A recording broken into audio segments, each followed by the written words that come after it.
Hello दोस्तों, स्वागत है आप सबका। जैसे कि हम चर्चा कर रहे थे कि भारत के भविष्य के अंदर क्या लिखा हुआ दिखता है, और इसी में आज जो है हम ओमिक्रॉन की जो इस वेव को लेके बात हो रही है, इस पे भी चर्चा करेंगे। वहां तक आऊं उसके पहले अब ये समझाने की कोशिश करता हूं कि चंद्रमा की इस महादशा में जो कुछ इवेंट्स इस कंट्री के अंदर हुई हैं, भारत के अंदर हुई हैं, वो आपको कैसे समझ में आएगी। एक्चुअल जो कुंडली काम करनी चाहिए वो होनी चाहिए 9th हाउस का डिवीजन, उसे कहा जाता था एक्चुअल नौमांश। लेकिन हम करते क्या थे कि लगन का डिवीजन करके एक नौमांश बनाते। तो अगर हम बात करें एक्चुअल नौमांश की, उसको दिखाऊंगा, दशाओं को दिखाऊंगा, और आप चीजों को पकड़ते चलोगे कि हाँ, चीजें एग्जैक्टली काम कर रही थी। देखिए, बहुत ज्यादा पीछे नहीं जाऊंगा ताकि वीडियो बहुत लंबी हो जाए। कुछ इंपॉर्टेंट डिसीजंस वालों को लेता हूं और फिर बात करूंगा कोरोना काल को लेकर। तो 2019, 20 और 21 की बात करते हैं। 2019 का जो समय था, इसमें 9 नवंबर की तारीख थी जब राम मंदिर का वर्डिक्ट आया था। ठीक है, हम उसकी तरफ चले उसके पहले एक बार देख लीजिए किस्मत से किस्मत वाली जो कुंडली है, उसको अगर हम बनाएंगे हमारे देश के लगन के बराबर यानी 2 नंबर से, तो ये पोजीशन बनेगी। राहु कहाँ पे बैठे हैं? 10th हाउस स्टेटस की तरफ। ठीक है, केतु जो है वो बैठे हैं चौथे घर के अंदर। चंद्रमा जो है, जो कि पराक्रम भाव के स्वामी हैं, 3rd हाउस वहां के स्वामी हैं, और वो उच्च के हैं, राशि परिवर्तन करके बैठे हुए हैं। तो कहीं ना कहीं अपने पराक्रम से ये देश को अब आगे बढ़ना था, ये नियति तय हो चुकी थी चंद्रमा की इस महादशा में। अब हम चलते हैं कि जब ये पर्टिकुलर तारीख आई तब दशाएं क्या थी। अगर हम इस पीरियड को देखने की कोशिश करें तो 2015 से लेकर 2025 तक जो दशा है वो चंद्रमा की है। उसमें गुरु की जो दशा है वो थी कहीं ना कहीं आपके 2018 के अगस्त से लेकर 2019 के दिसंबर तक। और इसमें भी जब ये वर्डिक्ट आया था तब तारीख थी 9 नवंबर 2019। उस समय जो अंतरदशा के बाद प्रत्यंतर होता है वो राहु का ही था। देख लीजिए, गुरु जो है हमारी कुंडली के अंदर अगर ध्यान से देखेंगे, मेन लगन चार्ट में देखिए 8th हाउस के लॉर्ड हैं। 8th हाउस का लॉर्ड का मतलब है कहीं ना कहीं वो जुड़े हुए हैं किसके साथ? आपके ऑक्यूल्ट्स के साथ, आपके धर्म की चीजों के साथ भी गुरु का एक नेचुरल कनेक्शन होता है। वो कहाँ पे बैठे थे? 6ठे भाव में, जो कि कोर्ट कचहरी ऋण का भाव होता है, कहीं ना कहीं एक्सीडेंट्स और ऐसी चुनौतियों वाला भाव होता है, यानी कि संघर्ष का भाव होता है। ठीक है, दूसरी चीज, किस्मत से किस्मत में देखें तो वो उच्च के बैठे थे, और किसके अधीन होके बैठे थे? चंद्रमा के। ठीक है, अब आप इन दशा को देख रहे हैं, चंद्रमा में गुरु की अंतरदशा और इसमें राहु की प्रत्यंतर दशा। अब मैं ट्रांजिट बना रहा हूं, गोचर जो हमें लगाना होता है। गोचर को हम लेंगे अब नवंबर में ही जाके, 9 नवंबर 9 नवंबर 2019। इस समय आपको गोचर की कुंडली कैसी दिखती है इसको देखिएगा। अब इसको हम बना देते हैं अपने लगन के तुल्य। ये हुआ हमारा, ये गोचर था। देख लीजिए, इस गोचर में चंद्रमा को हम देख रहे थे महादशा में, जो कि लाभ भाव में बैठे हैं। इसके बाद अंतरदशा हम किसकी देख रहे थे? गुरु की देख रहे थे, जो किसके साथ जुड़े हैं? शनि और केतु के साथ जुड़े हुए हैं। यहाँ पे मैंने आपसे कहा था किस्मत से जो किस्मत वाली कुंडली, उसमें केतु कहाँ पे कनेक्टेड है? वो कनेक्टेड है 4th हाउस में, जनता वाले भाव के साथ। दूसरी इंपॉर्टेंट बात कि केतु के साथ जब कोई भी ग्रह वहां से गुजरता है तो केतु त्याग की भावना है, तो कहीं ना कहीं चीजों में त्याग होता है, तो कुछ परिवर्तन वहां से भी देखने को मिलते हैं। इस कुंडली में ध्यान से देख लीजिए, ये जो समय था, इस समय हमारा सबकॉन्शियस माइंड, हमारा सूर्य, वो नीच राशि में जरूर है, लेकिन कहाँ पे देख रहा है उसकी दृष्टि? उसकी दृष्टि है कोर्ट कचहरी। तो ये मामले कोर्ट कचहरी वाले मुद्दे पे बन रहे थे। कहीं ना कहीं इस कुंडली में बुध जो है वो पॉजिटिव प्लेनेट है, क्योंकि वो 2nd हाउस के साथ साथ 5th हाउस के भी लॉर्ड होते हैं, और कहीं ना कहीं 5th हाउस का लॉर्ड होकर उसने सूर्य का साथ दे दिया। इसे एक तरीके से राजयोग माना जाता है, जब चौथे भाव का स्वामी और 5वें भाव का स्वामी आपस में कहीं भी कनेक्ट हो जाए। तो ये किस भाव में कनेक्ट हुए? 6ठे भाव में, संघर्ष के भाव में ये कनेक्ट हुए थे इस पीरियड में। और कहीं ना कहीं ये वो पीरियड बना जिसमें कि हमने फाइनल आउटकम देखा। आप देख लीजिए, राहु केतु एक्सिस है, जुपिटर शनि जो कि योग कारक ग्रह शनि है, धर्म का स्वामी भी शनि है इस कुंडली में, 9th हाउस का लॉर्ड, वो भी इस कनेक्शन में था और इस पीरियड में जाके हमें मुक्ति मिल गई, जो कितने ही लंबे समय से चला आ रहा एक मुकदमा था। कहीं ना कहीं भारत की छवि को सबसे ज्यादा कोई चीज डैमेज कर रही थी तो वो कुछ यही मुकदमे थे जो हमारे देश के अंदर की यूनिटीज को बर्बाद कर रही थी। जब चंद्रमा की ये महादशा लगी, कहीं ना कहीं उसने इन मुद्दों को भी खत्म करने का काम किया। क्यों? क्योंकि राहु जिसकी प्रत्यंतर देख रहे थे वो कहाँ कनेक्ट है? स्टेटस के साथ। तो देश का पहली बार कहीं ना कहीं एक स्टेटस चेंज हमने यहाँ पे देखा। ये हमने आपको 9 नवंबर 2019 बताया।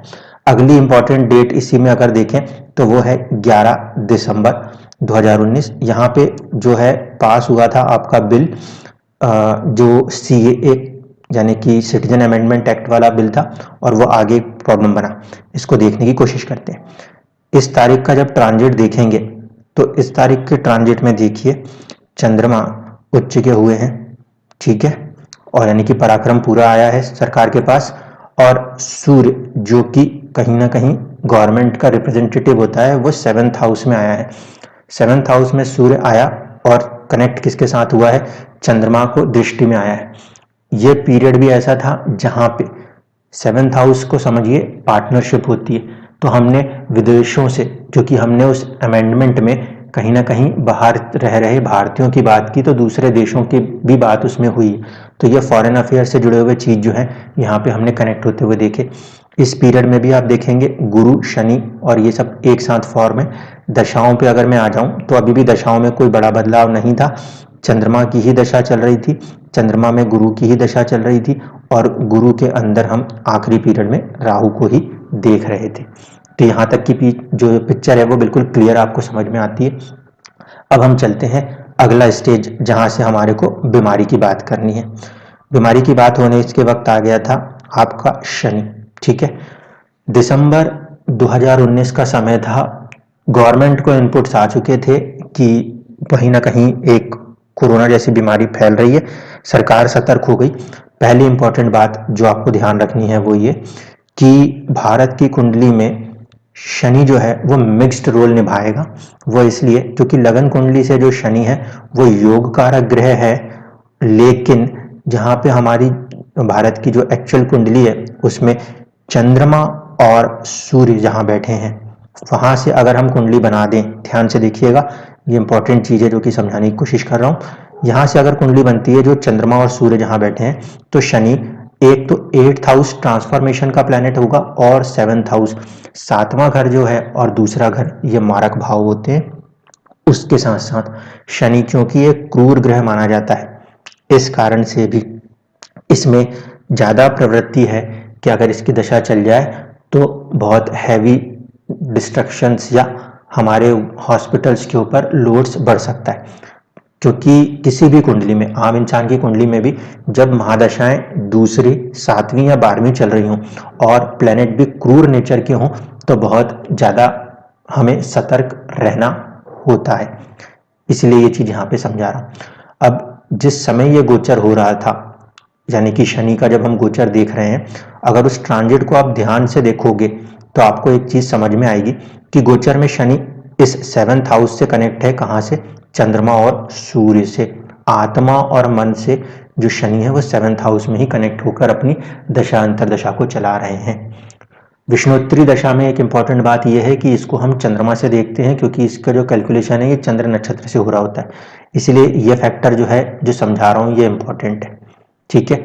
कोरोना का काल आया, कोरोना का काल में हम संभले भी और हम टूटे भी, ये दोनों चीज अब आपको बहुत बारीकी से समझ में आ जाएगी। देखिए पहले एक बार नॉर्मल कुंडली जो हमारी लगन है वहां पे हम चल रहे हैं, ठीक है। अब हम पीरियड ले रहे हैं, पीरियड हम लेते हैं, मान लीजिए जनवरी का पीरियड लेते हैं, जनवरी 2020 ले लेते हैं। जनवरी 2020 के पीरियड में देखते हैं कि ग्रह स्थिति क्या थी।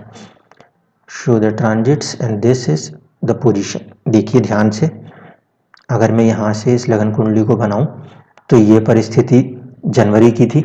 यहाँ पे हमें कोई दिक्कत आई थी क्या? कोई बड़ी दिक्कत नहीं थी, सरकार पूरी तरह से प्रिपेयर्ड थी, सब कुछ ठीक ठाक चल रहा था, कहीं पे कोई ऐसी प्रॉब्लम नहीं आई, कोई लॉकडाउन नहीं आया। देन फरवरी में हम चलते हैं।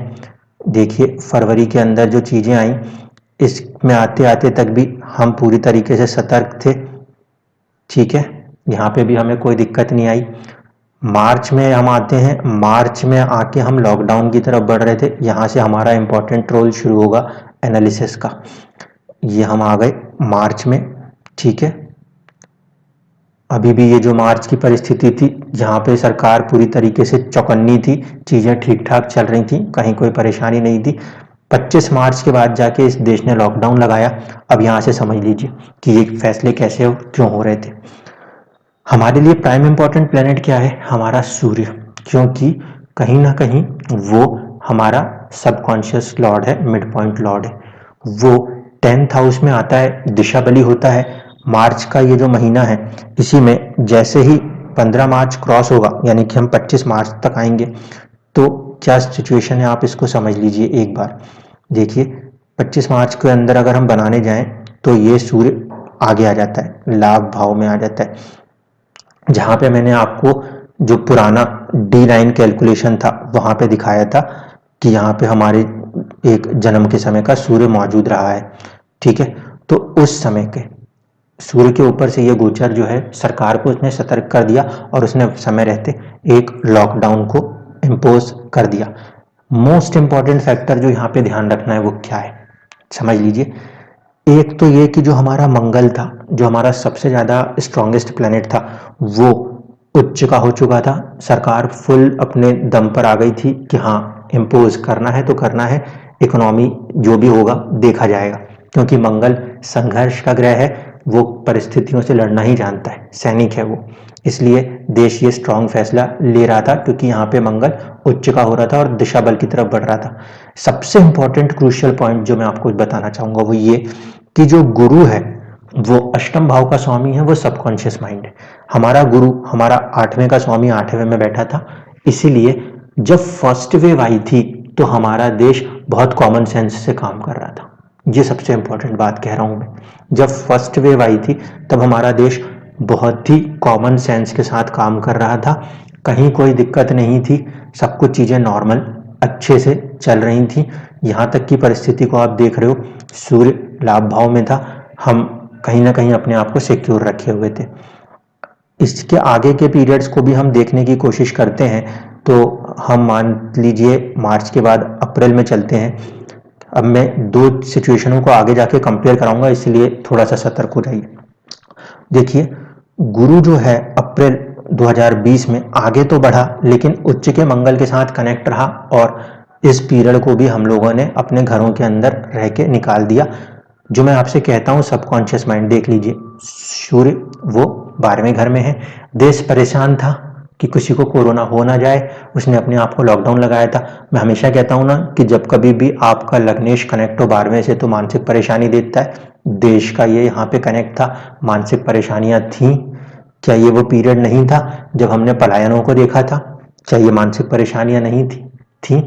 जो चीज इंसान की कुंडली इंसान पे करती है, वैसे ही देश के ऊपर भी होता है। तो इसीलिए मैं हमेशा कहता हूं कि हम सबसे पहले अपने सबकॉन्शियस माइंड को देख के पता करते हैं कि कौन सा पीरियड हमारे साथ क्या परिस्थिति बना रहा है।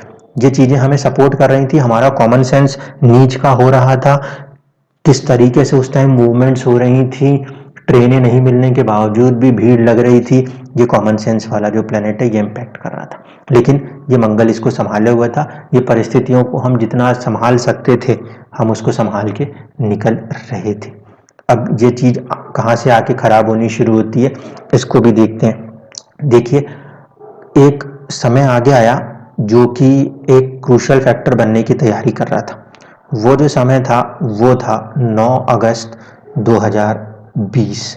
ये इंपॉर्टेंट डेट है, इसको ध्यान रखेंगे और इसको समझने की कोशिश करेंगे। पहले 9 अगस्त 2020, इसको आपको स्टडी इसलिए करना है क्योंकि यहाँ से आपका किसान आंदोलन शुरू होता है। देखिए सूर्य पराक्रम भाव में, शनि से दृष्ट, गुरु तो वापस नीचे आ चुके थे वक्री होकर, लेकिन 4th हाउस का लॉर्ड होकर सूर्य अपने से कहां पे चला जा चुका था? 12th जा चुका था। मैंने कहा था ये पब्लिक हाउस है, पब्लिक हाउस का लॉर्ड होकर ये कहां पे चला गया है? 12th में गोचर कर गया। ये वो पीरियड था जब ये फार्मर प्रोटेस्ट होना शुरू होता है। ठीक है, दशा को फिर से पीछे चलते हैं और एक बार दशा को देखते हैं कि अगस्त में ये कौन सी दशा थी। तो देखिए आपको ये बात अब समझ में आने लगेगी जो मैं पहले समझाने का प्रयास कर रहा था। शनि की ही अंतरदशा चल रही थी। शनि की अंतरदशा के अंदर हम देखें तो हम अगस्त की बात कर रहे हैं, यानी कि शुक्र का पीरियड था। ये पीरियड आपको दिखाई देगा जून से लेकर आपका कहीं ना कहीं अक्टूबर तक का। इस कुंडली के अंदर अगर आप ध्यान से देख लो एक बार के लिए, तो आपको एक बात समझ में बहुत अच्छे से आएगी। वो ये कि मैंने आपसे कहा था सूर्य और चंद्रमा से शनि जो है वो 7th हाउस में होके चल रहा है। 7th हाउस पार्टनरशिप से जनता का भी भाव होता है।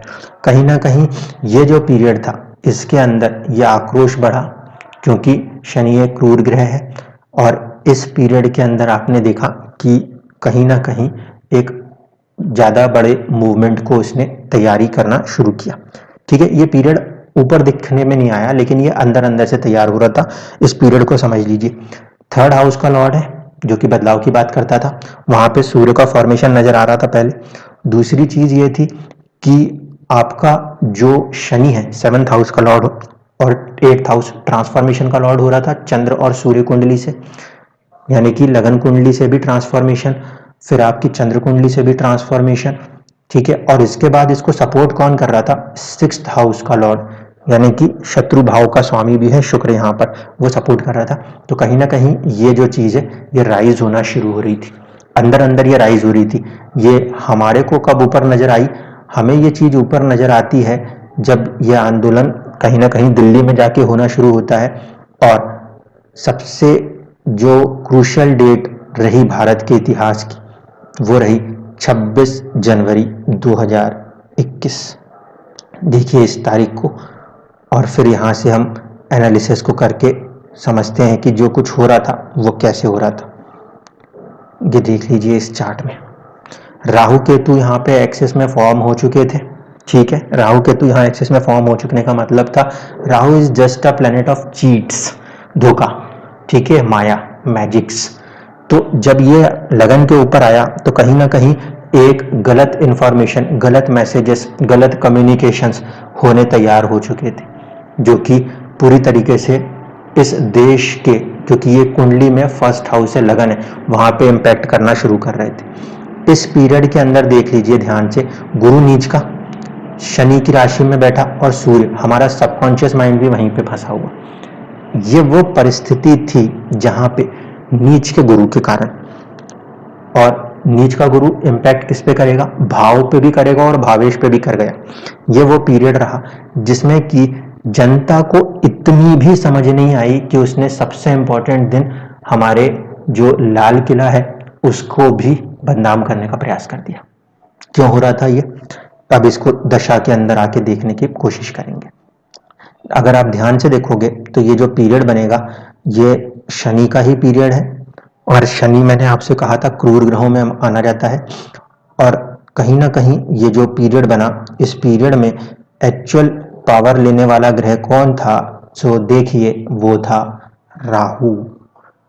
19 जनवरी 2021 से ये दशा चल रही थी अप्रैल तक। चंद्रमा में शनि में राहु। और अगर एक बार फिर से आपको बताऊं कि किस्मत से किस्मत की कुंडली में देखेंगे तो आपको जो राहु था वो 10th हाउस में कनेक्ट ही मिल रहा था। एक बार इसको पीछे आ रहे हैं और फिर इसको यहाँ पे किस्मत से किस्मत की कुंडली में लेके चलता हूँ आपको, जहाँ पे कि आप इस बात को समझोगे कि जो इवेंट्स हो रही थी वो कैसे हो रही थी। देखिए ये राहु है, ये शनि है और ये चंद्रमा है। ये 1st हाउस से कनेक्ट है और ये सारी चीजें यहाँ पे कनेक्ट है। और यही वो पीरियड बना जिसमें कि कहीं ना कहीं भारत की एक छवि को, एक इमेज को कहीं ना कहीं डिस्टर्ब करने का प्रयास किया गया। ये क्यों हो पाया? क्योंकि शनि और राहु के कॉम्बिनेशन के अंदर राहु जो है वो इम्पैक्ट ज्यादा स्ट्रांग ले गया। जो शनि था, हमने यहाँ देखा था 10 नंबर में शनि बैठा था, उसको नीच के गुरु ने, नीच का गुरु मतलब हमारा 8th हाउस का लॉर्ड अगर नीच हुआ उस दशा में तो हमारा जो कॉमन सेंस है उसने हमारा साथ छोड़ दिया। ये चीज हुई। यहां तक पूरी पिक्चर आपको हो सकता है अब समझ में आ गई हो। अब इस दरमियान ही जब ये चीज हो रही थी यानी कि जब हम इस गोचर को लगा रहे थे ट्रांजिट्स के अंदर, यही वो पीरियड था जिसमें कि सभी सरकारें सभी सरकारें कहीं ना कहीं अपने आप में बिजी हो चुकी थी। ये एक हमारा कॉमन सेंस है। 8th हाउस इसका लॉर्ड नीच का हो चुका था। सभी गवर्नमेंट्स अपने अपने तरीके से अपने अपने चुनाव में व्यस्त हो चुकी थी और ये वो पीरियड था जिसने मौका दे दिया कोरोना की सेकेंड वेव को। क्या आप इस बात को यहां तक समझ पाए कि कोरोना की सेकेंड वेव क्यों आई, फर्स्ट वेव क्यों नहीं आई? द रीजन इज कि जुपिटर जो कि कॉमन सेंस 8th हाउस का लॉर्ड है, वो फर्स्ट वेव के समय अपने ही राशि में 9 नंबर में 8वें घर में मौजूद था। हमारा कॉमन सेंस था, हम रुके रहे। लेकिन जब ये पीरियड आया तो हमारा कॉमन सेंस और कहीं ना कहीं देश के अंदर सरकारों का भी कॉमन सेंस, क्योंकि मैंने बोला ना सूर्य भी इसमें लिप्त हो चुका, वो भी नहीं समझ पाए और ये पूरा खेल होना शुरू हो चुका। क्योंकि आप इस बात को ठंडे दिमाग से सोचना, किसी भी पॉलिटिकल पार्टी का नाम लिए बिना बात कर रहा हूं कि प्लाज्मा थेरेपी की बात हो रही थी, वहां पे बात हो रही थी हमारे पास इतने बेड्स हैं, हमारे पास इतना सब कुछ है, लेकिन जब ये रियलिटी में ये फैक्टर आया तो हमने देखा कि ऑक्सीजन के रखने के या ऑक्सीजन ट्रांसपोर्ट के टैंकर्स तक नहीं थे। चीज को समझाने की कोशिश कर रहा हूं। राहु को देखिए, राहु एक माया है। राहु जब माया है तो वो जो पीरियड्स हैं उसमें ऐसी बड़ी बड़ी बातें की जाती हैं कि हम तो बिल्कुल तैयार हैं, लेकिन माया जब खत्म होती है तो रियलिटी शनि नजर आता है।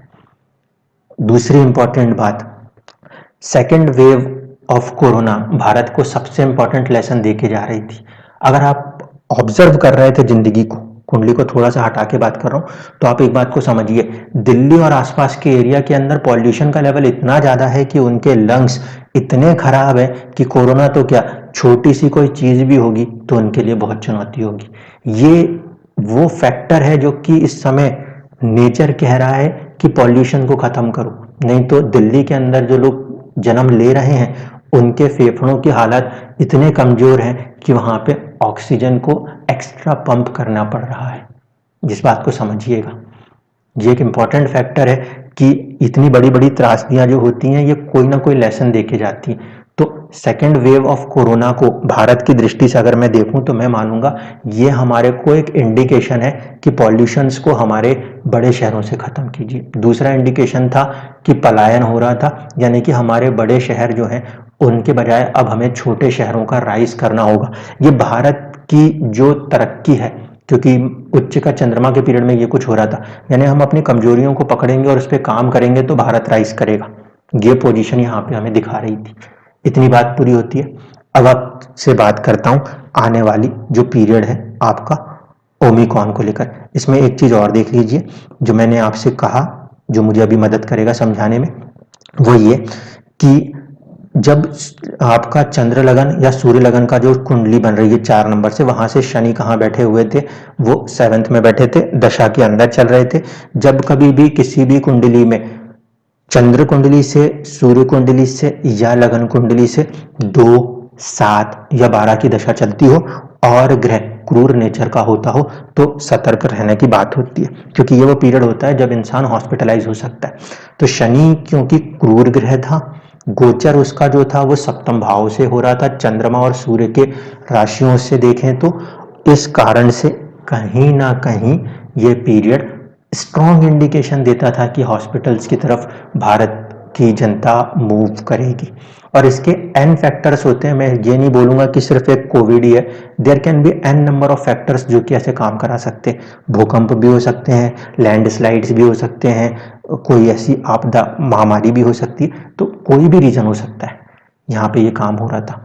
अब हम चलते हैं कि ओमिक्रॉन करके जो ये नया वायरस आप देख रहे हो इसके बारे में बात करना शुरू करते हैं।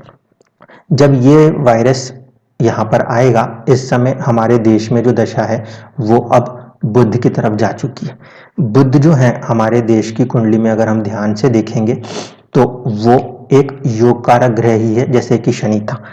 यहाँ पे बुध सेकंड हाउस का लॉर्ड होकर अपने से एक घर आगे बैठा है, सेविंग्स के लिए ये अच्छा है। और यही आपने देखा कि कहीं ना कहीं जुलाई 2021 के बाद से इकोनॉमी में एक सडन गेन आया ताकि हम कुछ सेविंग्स कर पा रहे थे।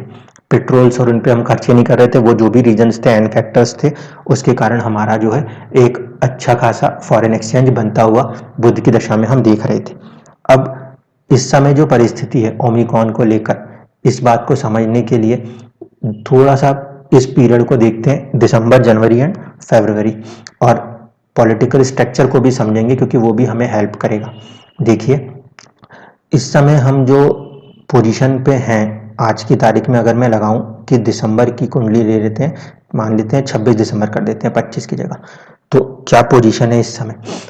इस समय भारत की कुंडली के अंदर राहु तो अभी भी ऊपर बैठा हुआ है, जो कि तिकड़मबाजी और फालतू की चीजें करने का काम तो करेगा करेगा, इसमें कोई दो राय नहीं है। हमारा जो कॉमन सेंस का प्लेनेट है जुपिटर, ठीक है, क्योंकि इसी ने हमको रोके रखा था, ये इस समय 10th हाउस में है। 10th हाउस में गुरु वैसे तो नेचुरली नीच के माने जाते हैं, ठीक है, इसलिए अभी भी कॉमन सेंस जो है वो थोड़ा सा कमजोर ही कहा जाएगा। लेकिन फिलहाल जो हो रहा है वो ये कि सूर्य, हमारी सरकार, हमारा सबकॉन्शियस माइंड 8वें घर में जा रहा है, कॉमन सेंस के घर में जा रहा है, इसलिए हम प्रिपेयर्ड हैं ऑलमोस्ट 15 जनवरी तक कि हम ऐसा कुछ भी नहीं करना चाहते। दूसरा इसका एन फैक्टर एक ये भी है कि इतने सारे जगहों पे चुनाव है कि कोई भी सरकार नहीं चाहती कि उसके स्टेट्स के अंदर कोई भी महामारी फैले ताकि उसको नुकसान हो। आप दोनों चीजों को जोड़ के देख सकते हो, क्योंकि जब तक किसी को लाभ नहीं होता तब तक दुनिया में कोई काम नहीं होता। यहाँ पे ये चीज समझने वाली बात है। सेकेंड वेव में जो सरकार ऑक्सीजन की कमी बना के 5-5 मिनट में वहां तक ऑक्सीजन टैंकर भिजवा रही थी, उसको भी पंजाब चुनाव में जाना है, इसलिए वो भी बहुत ज्यादा सतर्क रहेगी, वो भी हो हल्ला नहीं मचाने की कोशिश करेगी। लेकिन हाँ, हर दूसरी गवर्नमेंट, हर अपोजिशन की कोशिश जरूर करेगा कि कुछ ना कुछ काम खराब हो ताकि मुद्दे बने, क्योंकि राहु अभी भी कहाँ पे मौजूद है, वो अभी भी लगन में मौजूद है, ठीक है। तो कुछ लोग उसको बढ़ावा देने का भी प्रयास करेंगे, कुछ लोग उसको कम करने का प्रयास करेंगे। अब सवाल ये उठता है कि होने क्या वाला है? होने ये वाला है कि इस पोजीशन के अंदर, यानी आने वाले समय के अंदर अगर हम देखते हैं तो आपको मैंने एक चीज बताई कि जब अप्रैल का महीना आता है तब जाके प्रॉब्लम एक्चुअल बढ़ती है। जनवरी के महीने को अगर आप देखोगे, जनवरी में शनि और सूर्य के कॉम्बिनेशंस तो आ जाएंगे एक साथ, लेकिन उस टाइम वहां पे नीच का गुरु नहीं होगा जो पिछले बार था। देखिए, इस समय जब परिस्थिति बनेगी इस कुंडली में, तो इस समय गुरु नीच नहीं रहेगा यहाँ पे, जो कि इन तीनों को प्रभावित कर दे। इस कारण से पिछले बार जैसे हालात नहीं बनेंगे, ये पहली बात समझ लीजिए। दूसरी चीज ये कि अब हमें ज्यादा सतर्क होने वाला समय जो होगा वो होगा अप्रैल का महीना। तो हम अप्रैल को प्लेस करके देखते हैं। मान लीजिए 1 अप्रैल को, 1 अप्रैल की कुंडली में जब हम देखेंगे तो हमें क्या नजर आएगा कि हमारा सूर्य जो है वो फिर से कनेक्ट होगा आपसे लाभ भाव में, ठीक है। 1 अप्रैल की परिस्थिति ये है, यहाँ तक हम चीजों को कंट्रोल कर रहे हुए नजर आते हैं। इसके बाद हम चलेंगे 15 अप्रैल, तो मैं 16 अप्रैल कर देता हूँ। यहाँ से हम थोड़ा सा सतर्क होना शुरू हो जाए, क्योंकि ये फिर वो पीरियड है जब कोई भी n नंबर ऑफ फैक्टर्स में से चीज निकल के थोड़ा सा हमें परेशान कर रही होगी। लेकिन what is the good thing in this कि इस पीरियड में हमारा सबकॉन्शियस माइंड जो है वो कनेक्ट है 12th हाउस में उच्च का होकर, साथ साथ हमारा कॉमन सेंस वाला ग्रह जो है ना गुरु, वो आ जाएगा अपनी राशि में। तो हमारे देश की जनता के अंदर भी एक कॉमन सेंस पूरी तरीके से डेवलप हो जाएगा और सरकारों के अंदर भी डेवलप हो जाएगा, क्योंकि मंगल भी यहाँ पे दिशा बली है। इसलिए हम ये कह सकते हैं कि ये पोजीशन हमारे को ये इशारा करती है कि अब हालात उतने नेगेटिव नहीं होंगे, ठीक। दूसरी बात कि जो दशा चल रही है वो बुध की चल रही है। बुध एक सौम्य ग्रह है, बुध एक सौम्य ग्रह है। जब भी सौम्य ग्रह की दशा चलती है उसमें अगर बीमारियां आती हैं तो आप याद रखना, इंसान हॉस्पिटल जाता है फिर घर लौट आता है, मतलब वो बीमारी वो घर के अंदर ही कैरी कर जाता है, उसको उसके लिए इतना हार्ड कुछ नहीं होता कि वो हॉस्पिटल में एडमिट ही रहे, ठीक है। शनि, सूर्य, मंगल जैसे ग्रहों की जब दशा आती है तो ऐसी कुछ चोटें लगती हैं जिसमें कि हॉस्पिटलाइजेशन कंपलसरी होता है। बट बुध, गुरु, चंद्रमा ऐसी जो बीमारियां देते हैं या ऐसे में जो पीरियड्स होते हैं, इसमें जरूरी नहीं है कि आप कंप्लीटली हॉस्पिटलाइज हो जाओ, ठीक है।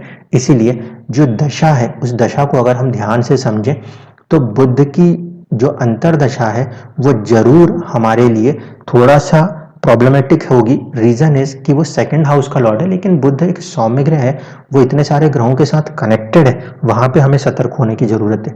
But the plus point is कि बुध हमारे लिए फिफ्थ हाउस का भी लॉर्ड है, जो कि हमारे हेल्थ को रिकवर करता है। तो यहाँ पे आप देखेंगे केसेस आएंगे, केसेस आसानी से रिकवर भी होंगे। हमें क्या चीज़ों पे ध्यान रखना है? हमें ध्यान रखना है कि अपने कॉमन सेंस पे, हमें उन चीज़ों को खुद भी अवॉइड ही करना है। और पिछला एक झटका जब हम देख चुके हैं, तो जाहिर सी बात है कि हम भी थोड़ा सा अपने आप को मेंटली प्रिपेयर्ड रखेंगे। कौन कौन सा इसमें क्रिटिकल पीरियड बनता है उसको भी आपको बता देता हूँ। क्रिटिकल पीरियड अगर कुछ बनता है इस दशा के अंदर, तो वो आपको नजर आता है ऑलमोस्ट अप्रैल और मार्च का, क्योंकि मंगल में जब ये पीरियड बनेगा तो उस कंडीशन में मंगल यहाँ पे 7th और आपका 12th लॉर्ड होता है। तो आप 16 मार्च से लेकर जो है 15 अप्रैल के बीच इस पीरियड को थोड़ा सा सतर्कता से निकाल लीजिए। ये वो पीरियड है जिसमें कि हम थोड़ा सा केसेस में राइज देखते हैं, लेकिन केस में राइज के बाद भी मैं यही कहूँगा कि उतना भयंकर दबाव नहीं आएगा। मेंटल स्ट्रेस बना के अपने आप को बीमार करने की ज़रूरत नहीं है। अपने आप को थोड़ा सा जो आयुर्वेदिक या फिर योगाज या इस तरीके के प्रोसेस हैं उसमें लाइए। नेगेटिव न्यूज़ आपके आसपास बरकरार रहती हुई दिख रही है, ठीक है, उनको उनका काम करने दीजिए। आप अपने आप को पॉजिटिविटी के साथ भरिए। आपको कोई बीमारी तब तक नहीं होती जब तक आप खुद उस बीमारी को अपने अंदर लेके नहीं आते। इस बात को ध्यान रखिएगा।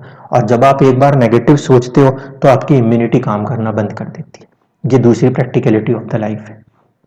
इसीलिए जितना ज़्यादा से ज़्यादा अपने आप को पॉजिटिव रखेंगे, उतना ज़्यादा आप इन बीमारियों से बचे रहेंगे। क्योंकि आपने कई बार देखा होगा बड़े उम्र के लोग भी जो अपने थॉट्स में पॉजिटिव हैं, वो आराम से चीज़ों से बाहर निकल के आ गए, और जो नहीं है वो किसी भी उम्र के अंदर वो हिम्मत हारे तो अपनी इम्यूनिटी को हार जाते हैं। तो ये थी पूरी की पूरी पोजीशन ओमिक्रॉन को लेकर जो आपके सवाल है।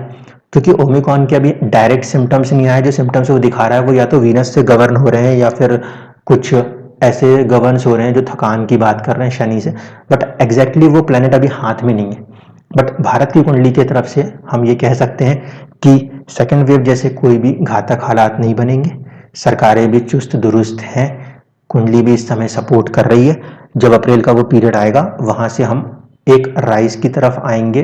कहीं ना कहीं गुरु आगे आ जाने के कारण थोड़ा सा हमें फाइनेंशियल राइज होगा, हम इसको इस तरीके से देख रहे हैं। और ये जो पीरियड बनेगा, ये पीरियड भी इंडिया के इकोनॉमी के लिए एक गेनफुल पीरियड मुझे लगता है, क्योंकि मर्क्यूरी जो है वो हमें दिसंबर 2022 तक नजर आता है। तो कहीं पे भी डरने की कोई ज़रूरत नहीं है, सिर्फ मेडिटेशंस पे थोड़ा सा ध्यान रखें, अपने आप को ज़्यादा से ज़्यादा पॉजिटिव थॉट्स के साथ रखें। इंडिया आपसे बनता है, कॉन्स्टिट्यूशन की पहली लाइन ही लिखी गई है, we the people of India. इसलिए आप स्वस्थ हैं तो भारत अपने आप ही स्वस्थ है। धन्यवाद।